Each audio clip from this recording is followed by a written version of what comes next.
Bueno,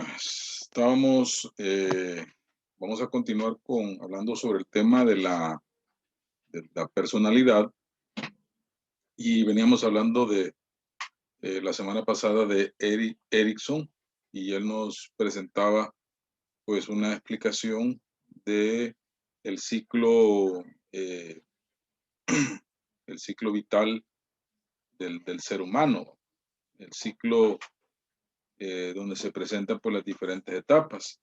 Y una de las primeras etapas que él mencionaba, que ya lo hemos hablado con regularidad, fue la confianza básica frente a desconfianza, o autonomía frente a vergüenza, iniciativa frente a culpa o la veracidad frente a inferioridad, identidad frente a confusión de identidad, que esta es donde Erickson, pues agregó este elemento. Así que ahí pues podemos visualizar pues esa parte de Eric Erickson. También, pues él nos hablaba él nos hablaba de este estadio número 5, donde nos habla pues de la identidad frente a confusión de identidad, y esta se da en la adolescencia, pero hoy solamente lo mencionaba hasta la etapa sexual, eh, pero Erickson pues agrega estos tres etapas. También hablaba de la intimidad frente al aislamiento y también hablaba de la generatividad frente a estancamiento, y la integridad del yo frente a la desesperación. Y aquí pues tenemos un cuadro general de cada una de las etapas marcadas por el tiempo, por en qué año se da. Hablamos de la crisis y la fortaleza que se da en una de estas. Ahora, después vamos a hablar ahora de la teoría de personalidad de Karen Horney. Hablamos de Karen Horney, pues nos vamos a ir un poquito más allá a mencionar algunos aspectos que ella nos presenta. Por ejemplo, la idea de Karen Horney pasaron por tres fases, de modo que tienen un significado distinto para diferentes personas. Por ejemplo, algunas evocan principalmente sus ensayos sobre la psicología femenina. Quizás al mencionar un poquito sobre Karen Horney, nos vamos a ir a explicar pues que ella fue una persona que ah, habló a favor, por ejemplo, de el valor que debería tener, el respeto que debería tener la mujer, que tiene un papel bien importante. Estos escritos fueron allá por 1920, a principios de la década de 1930, mediante los cuales intentó modificar los conceptos freudianos. Por ejemplo, Freud pues hablaba que la mujer envidiaba el pene del hombre, también hablaba del masoquismo, el desarrollo femenino, sin abandonar pues el contexto teórico ortodoxo de la teoría del psicoanálisis. Estos ensayos estaban también demasiado adelantados a su tiempo y no recibieron la atención que se merecían, pero han sido muy leídos desde su reimpresión, cuando se volvieron otra vez a editar. Hay un consenso cada vez mayor en torno a la idea de que Karen Horney fue la primera psicoanalista femenina también. Karen Horney, como se lo voy a mencionar en este momento, Karen Horney nació en 1885 cerca de Hamburgo, Alemania, de una familia de clase media. Quiere decir pues que estaban seguros su situación económica. Su padre era un capitán de la marina, por cierto, era un hombre muy religioso, se le conocía como el el tirabiblia, ¿no? Entonces, ¿cómo se llama? Por su manera de poder, vamos a decir, compartir la palabra de Dios.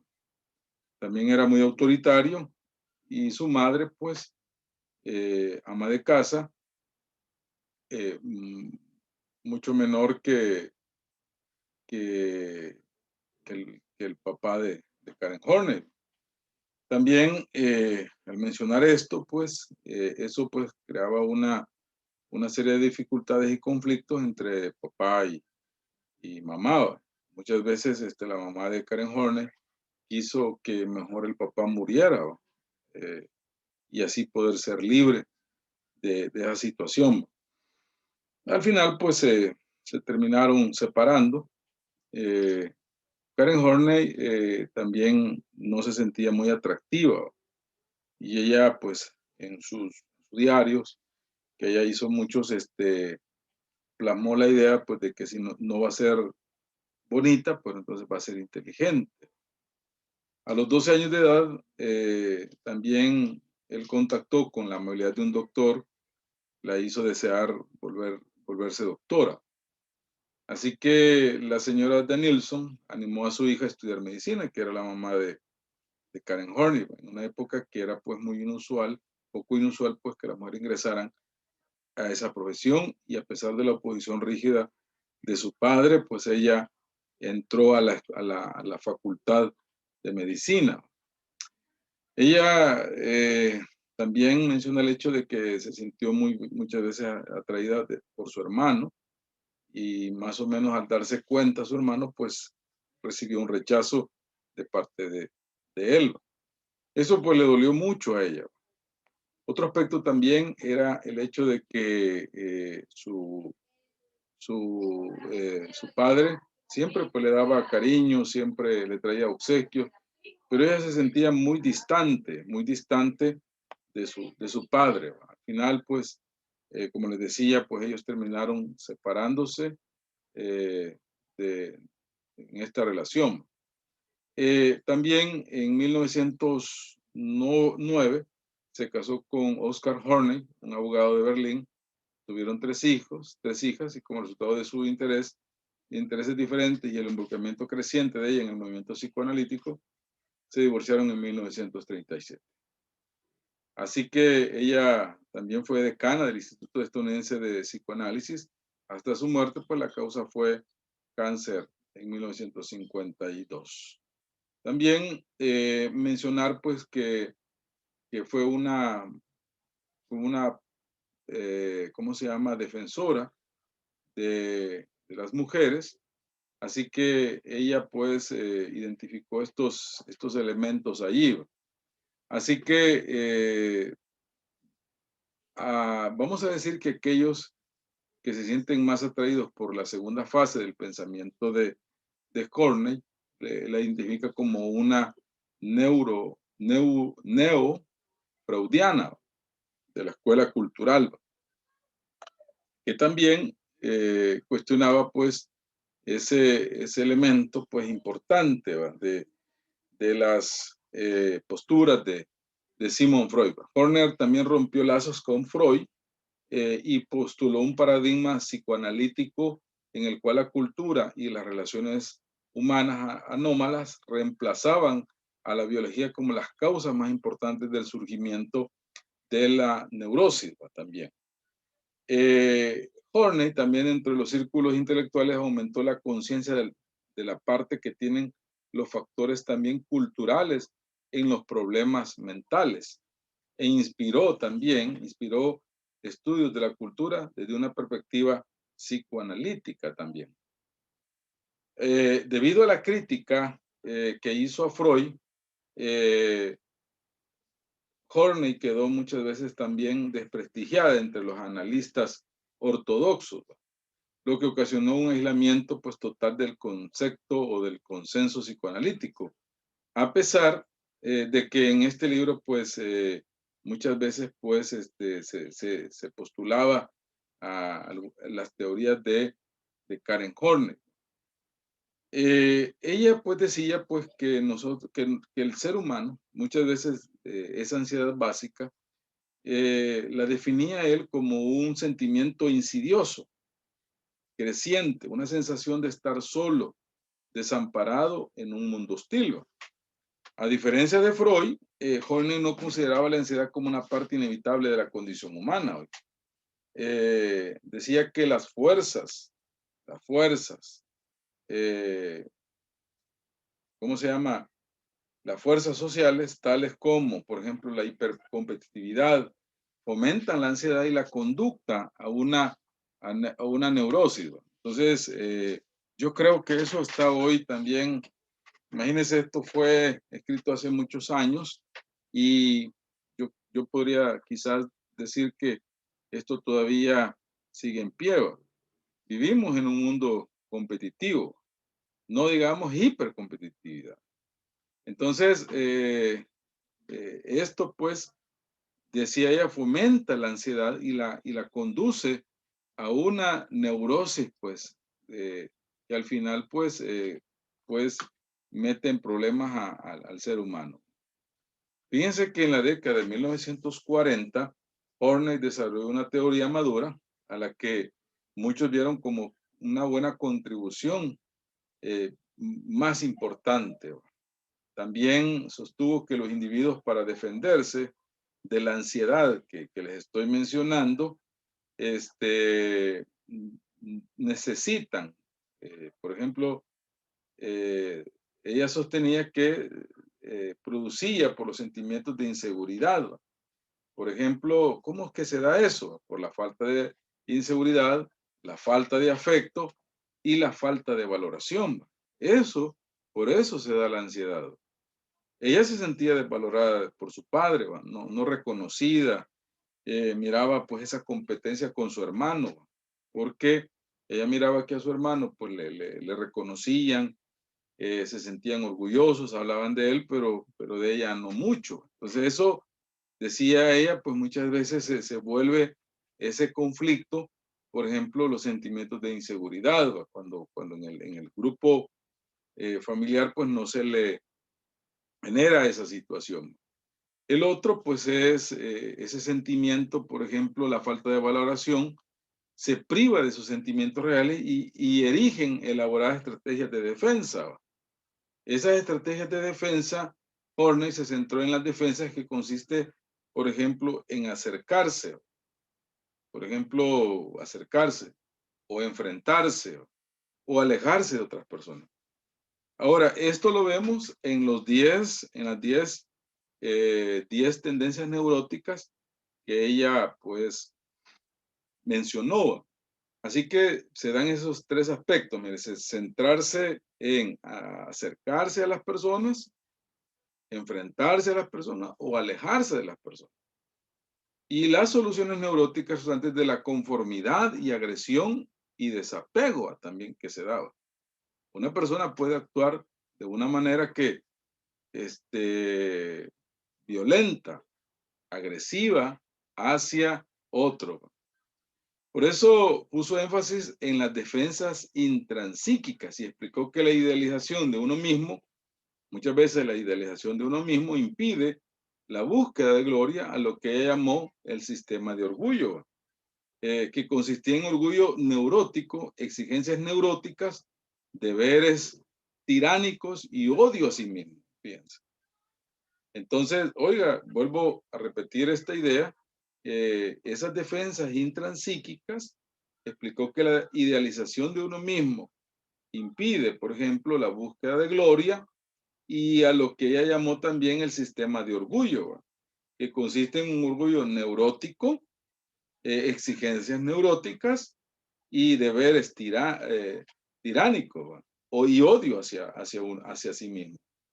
Entonces el alcance y poder de la teoría madura de Horney se ha manifestado únicamente pues, en las explicaciones clínicas de la teoría, sino también es un campo para la crítica literaria, biográfica y los estudios de cultura y género. Entonces, para Horney, la meta de la terapia era ayudar a las personas a abandonar sus defensas que alineen de sus verdaderos deseos, gustos y aversiones y esperanzas. Uno no se debe acercar a las personas por sumisión, ¿va? O también por agresividad, atacar a alguien o alejarse. Entonces, decía ella que se podían resolver estos elementos importantes. Así que Karen Horney, su nombre original era Karen Danielson, nació pues en un suburbio de Hamburgo y cuando ella tenía pues 13 años, como ya les mencionaba, decidió que quería ser médico y fue una de las primeras alemanas en ser admitidas en la Facultad de Medicina. Así que quiero mencionarles que estudiar medicina en ese tiempo pues no era como algo que lo hacían las mujeres, sino que solamente los hombres. Hoy en la actualidad pues eso ha cambiado. Otro aspecto también de Karen Horney también fue Karen Horney fue, por ejemplo, muy autoanalítica en su juventud. Por ejemplo, en parte por su temperamento y en parte debido a su infidelidad, por ejemplo, no ser feliz en la niñez. Ella se sintió rechazada y pensaba que valoraban más a su hermano que a ella, principalmente porque era varón. Ella decía eso, o sea, la valoraban más por ser varón, debido a que no apreciaba mucho, por ejemplo, debido a que no apreciaba a su padre, quien veía como un hipócrita religioso. Ella les decía que se le llamaba el tirador de Biblia, ¿va? Y que su madre era confidente de su hermano, padecía sentimientos de soledad. O sea, los dos padres pues buscaban más acercarse más a su hijo. Entonces, no miraba ella un apoyo de su familia. Para compensarlo, se acercó a su hermano, con quien al parecer sostuvo juegos sexuales cuando ella tenía entre 5 y 9 años. Cuando su hermano se distanció al alcanzar la pubertad, Karen se sintió también rechazada por esa situación y decidió, pues, y se dedicó a los estudios para encontrar un sentido de valía personal. Así que de niña Karen era amargada, por ejemplo, de mal carácter, rebelde, pero cuando llegó a la pubertad ya no pudo tolerar, por ejemplo, su aislamiento y se ganó una posición en la familia al unirse al círculo de admiradores de su madre. A los 13 años comenzó a escribir un diario donde ella expresó su adoración tanto a su madre como a su hermano. Sin embargo, su hostilidad contenida hacía a ellos estallar a sus 21 años y a partir de entonces su relación con ellos eh, se volvió de una situación bien, bien difícil, ¿va? Así que eso pasa con Karen Horney. Menciono esto porque hay aspectos que nos van a ayudar mucho. Ella escribía en los diarios como una manera de desahogar y ella pues los diarios de Karen son desorientadores respecto a sus relaciones con su familia. Revelan, por ejemplo, problemas emocionales de manera bastante clara. Ella sufría depresión, timidez, fatiga, paralizante. No soportaba encontrarse sin un novio, fíjense también. Estaba insegura de sus capacidades intelectuales y se consideró un patito feo, fíjense. Por eso les decía que ella dijo, bueno, no voy a ser bonita, pues entonces voy a ser inteligente, que no podía competir con la hermosura, por ejemplo, de su madre, ¿va? Tuvo enormes dificultades para dedicarse a su trabajo y fue capaz de destacar en la escuela solo debido a la inteligencia excepcional que ella manifestaba. Así que los diarios de Karen Horney, pues, nos presentan ese tipo de situaciones. Hablar de Karen Horney, pues vamos a decir, pues se pueden mencionar varios aspectos y más en aspectos sentimentales, por ejemplo, dedicados casi exclusivamente, los diarios que ella escribe, exclusivamente a las relaciones con hombres, ¿no? Cuya atención necesitaba desesperadamente, ¿no? Ella siempre necesitaba de tener una figura masculina siempre cerca de ella. Por ejemplo, el esquema de sus relaciones era primero la idealización del hombre, era admirarlo, era todo eso. Y después venía la desilusión, por muchas razones.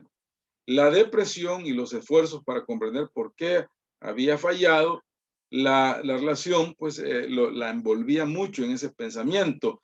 Debido a sus decepciones pasaba de un hombre a otro, tratando de mantener relaciones con muchos a la vez para que buscaran satisfacerla de una u otra manera. Así que Karen Horney tenía esa situación, algunos la catalogaban como una promiscua, imagínense en ese tiempo.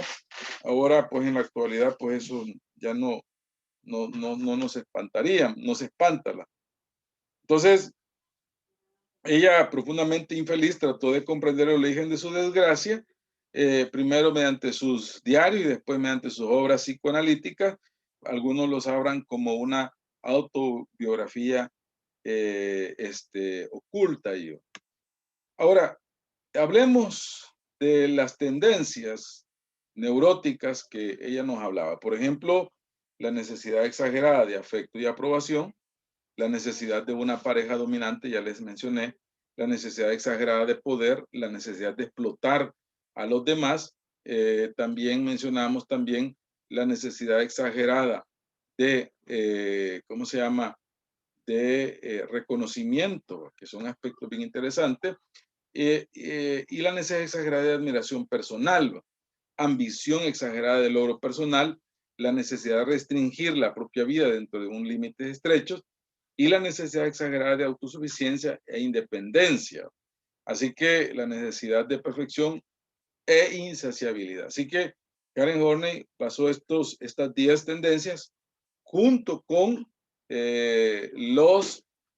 ¿cómo se llama? Esos instrumentos o esa manera de lo que se conoce como mecanismos de defensa que el ser humano puede, ¿cómo se llama? Puede crear, ¿va?, para poder protegerse, ¿va?, ante cualquier tipo de situaciones que se le puedan presentar, ¿va? Entonces, estas 3 maneras de defensa las mirábamos aquí en las 10 tendencias neuróticas. Así que allí vemos esa parte pues de Karen Horney. Por otro lado, pues vamos a mencionar pues que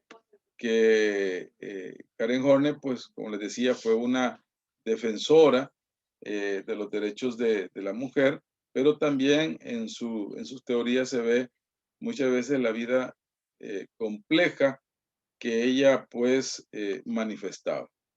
Quiero hablar ahora de otro personaje, siempre hablando ¿cómo se llama?, del psicoanálisis, como es la teoría psicoanalítica de Carl Jung.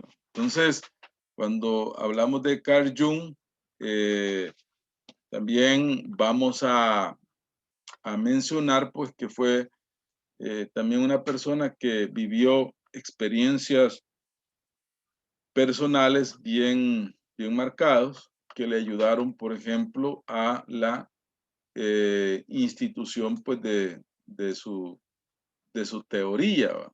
Entonces, eso también pues nos lleva pues a hablar de este personaje de Carl Jung. Primero, pues vamos a ir a la parte, ¿cómo se llama?, de la vida de Jung. Por ejemplo, él vivió una vida difícil, estuvo marcado por la parte religiosa. La parte religiosa, su padre pues era un líder religioso, pero habían ciertas situaciones que no le permitían. Por ejemplo, habían ciertos problemas o trastornos en la vida también de sus padres. Por ejemplo, habían dudas, conflictos religiosos, sueños, visiones extrañas y un muñeco de madera como un único compañero que él tenía, ¿va? Entonces, todos estos aspectos, pues, lo llevaron muchas veces, pues, a vivir una vida sola. Por eso él mencionaba algunos aspectos, por ejemplo, el hecho de de hablar de la extrovertido, introvertido, que es otro aspecto también que explica él esta teoría. Por otro lado, también él estaba muy unido a su padre, pero consideraba que era débil y le faltaba carácter. Este era amable y tolerante, pero tenía esa situación. Algunas veces, pues, reaccionaba de una manera, pues, no muy adecuada, ¿verdad? También. Entonces, todos estos aspectos, pues, vamos a decir, pues, eh, empiezan a conformar esta parte de la teoría de Jung. También mencionamos también, por ejemplo, la madre de Jung era la fuerte del matrimonio, pero muchas veces su inestabilidad también emocional la llevó a actuar de forma muy voluble. En un segundo, un segundo pasaba de estar contenta y feliz a murmurar incoherencias con la mirada perdida en el vacío. Así que Jung la veía como dos personas totalmente diferentes. ¿Va? Entonces, allí vemos ese aspecto, pues, ¿cómo se llama? De Jung. Así que por esa razón, pues, Jung, pues, plasma, pues, muchas de estas quizás experiencias que él tuvo. Dada la conducta extraña de su madre, Jung se volvió receloso de las mujeres. Sospecha que tardó muchos años en disiparlo. Por eso en su autobiografía la describió como una mujer con características no muy atractiva, lo cual explicaría por qué rechazó al concepto freudiano de que todos los niños sienten un deseo sexual por su madre. ¿Va? Todo lo que no correspondía con su experiencia personal. ¿Va? Así que Jung pues nos comparte pues esta condición en cuanto a varios aspectos también. Por ejemplo, el concepto de líbido para, Freud pues, era parte de la naturaleza de la vida, del líbido, pero tenía una primordial o conocido como energía sexual. En cambio, sostenía que era una energía vital amplia, indiferenciada. También redujo la importancia del sexo en su teoría de la personalidad, porque si vemos la teoría de Freud, pues le daba mucho énfasis a esta parte y entonces en el caso de Jung no fue así. También otro aspecto también que él mencionaba también era también las actitudes de extroversión e introversión. Cómo eran las personas extrovertidas y cómo eran las personas que tenían introversión. Según Jung, la energía psíquica se puede canalizar hacia afuera, hacia el mundo exterior o hacia adentro, hacia sí, a él mismo. Y los extrovertidos son personas abiertas, sociables, asertivos en el aspecto social y se orientan hacia otras personas en el mundo exterior. Así que estos son como los aspectos que menciona Jung en su teoría. También mencionaba también, por ejemplo, los extrovertidos. El tipo perceptivo extrovertido se concentra en el placer y la felicidad y no cesan de buscar experiencias nuevas. Estos individuos muestran una enorme orientación hacia el mundo real. También están el tipo intuitivo extrovertido también. También otro de los aspectos es que él hablaba del inconsciente personal, que decía que parte del sistema de Jung se parece al concepto freudiano del preconsciente. Se trata de un depósito de material que fue consciente, pero que ha sido olvidado o reprimido porque era trivial o perturbador. Entonces el inconsciente personal, el yo registran bastantes movimientos de ida y vuelta. Por ejemplo, nuestra atención puede pasar sin dificultades de esta página impresa a un recuerdo de algo que hicimos ayer. Entonces a eso pues le llamaba esta parte de el inconsciente personal.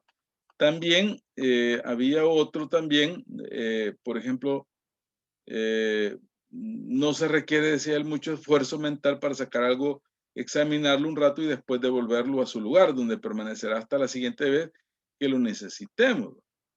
Esto pues nos lleva también a hablar, por ejemplo, de los complejos. Los complejos pueden ser conscientes o inconscientes.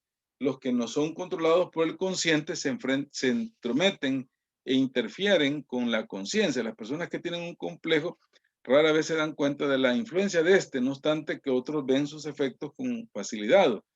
Por ejemplo, algunos ejemplos son nocivos, pero otros son útiles. Por ejemplo, el complejo de perfección o de alcanzar logros podría llevar a una persona a esforzarse más para desarrollar determinados talentos o habilidades. Así que estaba convencido de que los complejos no solo se originan en nuestra experiencia de niños o adultos, sino también de experiencias ancestrales del legado de la especie continua en el consciente, por ejemplo, eh, colectivo. Así que esta es, pues, parte de lo que él mencionaba, de los aspectos de comprensión. También vamos a decir también, por ejemplo, el mencionar, por ejemplo, otros aspectos que Jung mencionaba, por ejemplo, era el inconsciente colectivo.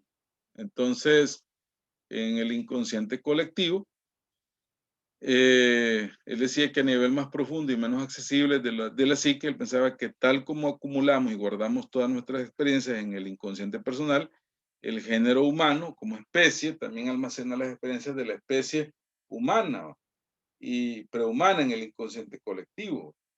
Este legado va pasando de generación en generación. Por ejemplo, la manera en cómo podríamos explicar esto como la manera en cómo sobrevivimos, pues, o cómo nos cuidamos, o cómo nos protegemos, cómo nos alimentamos, cómo vamos creando una serie de aspectos, por ejemplo, de unión con otros, ¿verdad? Entonces, esto pues también nos lleva a, a- a pensar en que vamos, por ejemplo, heredando, vamos a decir, y no estoy hablando de papá y mamá, sino de todo el colectivo humano, de cómo nosotros los seres humanos, pues vamos guardando, aprendiendo y haciendo una cantidad de acciones. Y él mencionaba, por ejemplo, algunos arquetipos, ¿verdad? Que son las experiencias añejas contenidas en el inconsciente colectivo, se manifiestan en los temas o patrones recurrentes que Jung llamó arquetipos. Estas son expresiones, imágenes primordiales, dado que se repiten en la vida de sucesiva de generaciones, los arquetipos han quedado grabados en nuestra psique y se expresan en nuestros sueños o fantasía. Y por aquí voy a mencionar, por ejemplo, algunos arquetipos. Por ejemplo, Jung creía que el arquetipo de la madre nos permite detectar conductas e imágenes relacionadas con la maternidad, ¿va? Y como la han experimentado muchos de nuestros ancestros, ¿va? También está el padre, ¿va? La autoridad, ¿va? Muchas veces se le llama a alguien padre, ¿va? Pero no estoy hablando del aspecto religioso, sino como una autoridad. Por ejemplo, un líder muchas veces se mira como un padre, ¿va? Como alguien que va a proteger, va a tomar decisiones. Muchas veces pensamos también en alguna persona que conocemos y le damos cierto poder, ¿va? O cierta autoridad. Esto pues ofrece una guía sobre cómo vivir la vida basándose en ese ejemplo también. La persona, vamos a decir, es algo que queremos compartirlo con los demás. Es algo bueno, es decir, nuestra imagen pública, lo que nosotros demostramos a los demás. Y está la sombra, que es la parte oscura, la parte que no queremos que otros conozcan de nosotros. Eso es lo que dice la teoría de Jung, porque es moralmente reprobable o porque es demasiado íntimo también. También el héroe. El héroe también es una figura de poder que se caracteriza por luchar contra la sombra, es decir, mantenerla a raya para que no pueda cometer una serie de situaciones que lo pueden hacer quedar mal. Está la persona y está la sombra, ¿va? Y aparece ¿cómo se llama? El héroe que defiende y cuida, ¿va? También está el sabio. Su papel es revelarle al hombre, al héroe, eh, el inconsciente colectivo de algún modo, el arquetipo que recibe el nombre del sabio el sabio arroja luz sobre la senda del héroe también. Algunos de los arquetipos propuestos por Jung son el héroe, la madre, el niño, Dios, la muerte, el poder, el viejo sabio. Varios de ellos están más desarrollados que otros e influyen en la psique de forma más consciente, ¿no? Entonces, algunos arquetipos también centrales son la persona, el ánima, el animus y la sombra en sí mismo. Así que el arquetipo de la persona también es una careta al rostro público que usamos para presentarnos como alguien que somos en la realidad. En opinión de Jung, la persona es necesaria porque nos vemos obligados a desempeñar diversos papeles en la vida para poder tener éxito en la escuela, en el trabajo y para llevar bien con distintas personas. Entonces, eh, este es un arquetipo de la persona. Yo creo que si nos conocieran muy profundamente, quizás se decepcionarían de nosotros. O todo lo contrario también. También hay otro aspecto también del ánimos, que por aquí lo tengo. Él decía pues que el ser humano comparte algunos aspectos. Estoy hablando de hombre y mujer, ¿va? El ánimos es la vertiente masculina de la personalidad femenina, ¿va? Y el ánima es el arquetipo de lo femenino en la mente del hombre, ¿va? Entonces él decía pues que los seres humanos tenemos, por ejemplo, un ánima en el hombre, que es la parte femenina, y un animus, que es la parte masculina. Eso menciona el hecho de que eso nos permite poder tener algún tipo de acercamiento, de comprensión. Quizá la palabra empatía, ¿va? Por ejemplo, cuando el hombre ve llorar a una mujer, va y trata la manera de consolarla, de ser sensible. Por ejemplo, tener algunas formas de relacionarse, por ejemplo, llevar alguna flor, llevar algunos accesorios, por ejemplo. En el caso de la mujer también puede llevar la parte masculina, por ejemplo, comprensión. Por ejemplo, quizás el ejemplo no sea el más adecuado, pero por ejemplo, cuando el hombre quiere ir a ver jugar fútbol, o ir a jugar fútbol, o ir a jugar al fútbol, muchas veces pues quizá a la mujer no le guste, pero va, y esa es una parte pues de disfrute. Por otro lado también las ideas relacionadas con los roles de género también. Por ejemplo, hay actividades que antes se creían que eran más exclusivamente del hombre, pero ahora también la pueden desarrollar mujeres. Por ejemplo, árbitros de fútbol, motoristas de camiones, carreras también que tienen relación o que tenían más relación con el hombre. Entonces, ahí vemos esa parte, jóvenes, eh, este, de Jung en cuanto a su teoría de personalidad. Después entramos a la teoría de Gordon Allport. La personalidad es la organización, decía él, la organización dinámica de los sistemas psicofísicos que determinan una forma de pensar y de actuar única en cada sujeto en su proceso de adaptación al medio. Él hablaba, por ejemplo, del concepto de rasgo. Él mencionaba ese concepto, por ejemplo, mencionaba el hecho del temperamento básico biológico heredado de la personalidad, y también nos mencionaba también algunos elementos bien importantes, por ejemplo, el rasgo. Aquí menciona una definición que es un sistema neuropsíquico generalizado y focalizado peculiar al individuo, con la capacidad para hacerse muchos estímulos funcionalmente equivalentes y para iniciar y guiar formas consistentes, equivalentes de conductas adaptativas y de expresión también. Así que allí mencionamos esta parte y él hablaba de los rasgos individuales, comunes y rasgos únicos. También Alport realizó un estudio en la cual listaron todas las palabras referentes a rasgos para describir individuos, volver al lenguaje cotidiano, y es característico de la creencia de Alport de que los psicólogos deberían empezar con la sabiduría de la experiencia común. Alport y otro autor, Odelberg, identificaron 17.953 nombres de rasgos, que es un 4% del total de palabras en el diccionario también. Por ejemplo, luego clasificaron estos nombres de rasgo en 4 categorías. Por ejemplo, términos neutrales que designan rasgos personales, por ejemplo, artístico, asertivo. Términos principalmente descriptivos de la actividad o estado de ánimo. Y términos ponderados que transmiten juicios sociales de carácter de la conducta personal y misceláneo, designaciones de tipo físico, capacidades, condiciones del desarrollo también. También, también él hablaba pues de un ejercicio que hizo sobre unas cartas de Jenny Grove. Alport y sus asistentes de investigación y sus estudios leyeron las cartas de Jenny y listaron los adjetivos que describían los rasgos de personalidad. Entonces ellos al final, a través de esas cartas que se escribieron por muchos años, llegaron a la conclusión de que ella tenía 8 rasgos.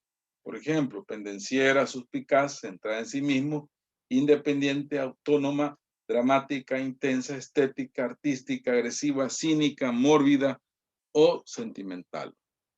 Entonces, ahí vemos esa parte ahí. Cuando hablamos de los rasgos, decía él que hay rasgos centrales, secundarios y cardinales. Por ejemplo, los rasgos cardinales, es un rasgo cardinal es tan penetrante que domina casi todo lo que hace una persona. Por ejemplo, si quiere el poder, va a hacer cualquier cosa por mantener o obtener el poder.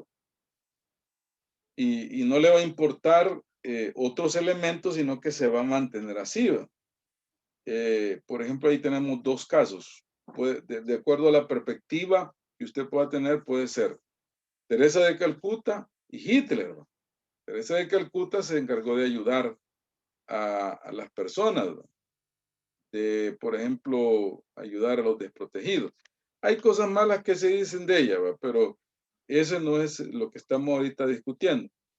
Por otro lado, está Hitler, que quería el poder, influyó en las personas. Entonces, él hizo todo lo que estuvo a su alcance para poder obtener esa posición. Están los rasgos secundarios que describen las formas en las que una persona es consistente, pero a diferencia de un rasgo central, no afecta tanto a los que hace la persona.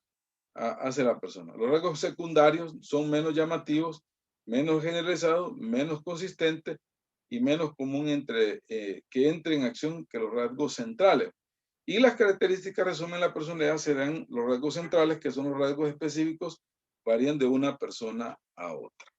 Así que esto pues son esos elementos que nos menciona de Gordon Alport. Después tenemos la personalidad de Erich Fromm.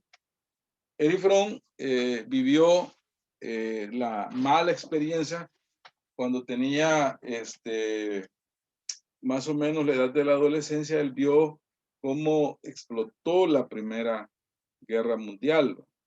Entonces, para él, pues eso fue algo muy, muy dramático, porque vio la guerra, vio la violencia y vio cómo el ser humano es tan, ¿cómo se llama?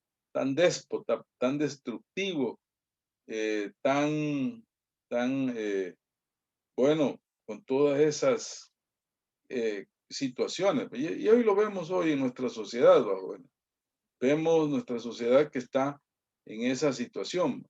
Y él añadió estos dos sistemas deterministas, algo bastante extraño a ellos, la idea de la libertad.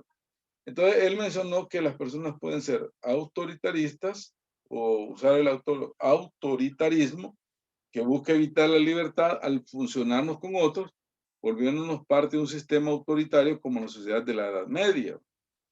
En esto, pues, se pueden dar formas de acercarse a esta postura. Una es someterse al poder de los otros o volviéndose pasivo, complaciente. La otra es convertirse en uno mismo en un autoritario. Está el otro, que es la destructividad, que es los autoritarios viven una dolorosa existencia en cierto sentido, eliminándose a sí mismos. Y él decía que muchas veces esto se encubre porque muchas veces se utilizan palabras como democracia, igualdad, respeto, pero al final lo que buscan es destruir en otro.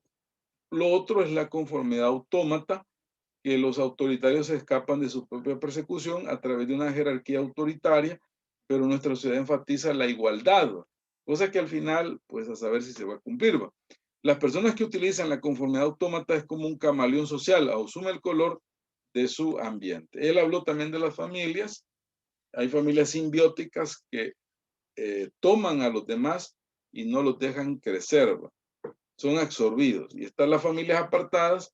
De hecho, su principal característica es su gelidad, indiferencia, incluso su odio helado, o sea, no se describe mucho. Y él mencionó, Fromm cree que nuestra inconsciente social se extiende mejor cuando examinamos nuestros sistemas económicos. Por ejemplo, la orientación receptiva. Estas personas quieren solo recibir, pero no dar. Si no lo logran, inmediatamente esperan, creen que todas las cosas buenas, provisiones, provienen del exterior de sí mismo. Está la orientación explotadora. Estas personas esperan conseguir lo que desean a través de la explotación de otros.